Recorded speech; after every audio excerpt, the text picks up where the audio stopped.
So Kade was our middle son, the very much mischievous one. The phone rang and he said to me, he said, I said, oh, hi boy, how you going? He said, oh mum, what does it feel like to have a heart attack? I explained to him what it was like and I said, oh, why? He said, I think I'm having one. I said, well, get off the phone and ring the ambulance, ring 000. He was in a lot of pain. He kept saying that the pain down his left arm was really intense and that, his hand was in a claw. I was probably on the phone with him for about 10, 15 minutes and I heard the ambulance arrive and I rang Gary and he was there with Kade.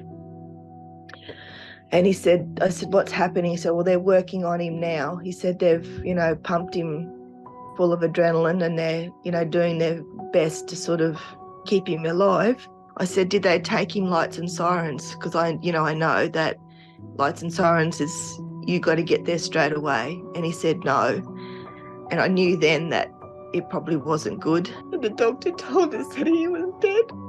It's just the most horrendous feeling.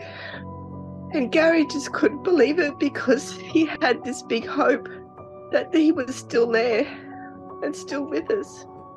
Anyway, we got to sit with him for quite a while.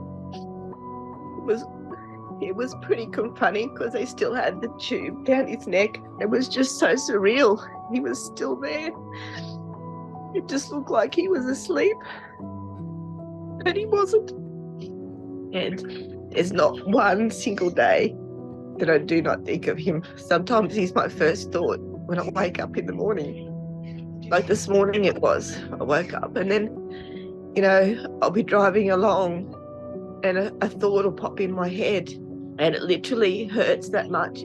We've had 2 Christmases now without Kade, but, we always try and have a day that we are together as a family. Heart disease is not an old person's disease. The more research have done it, like it's the biggest killer of people worldwide, the biggest killer of people in Australia. If it can be prevented in any way, shape or form, it needs to be prevented.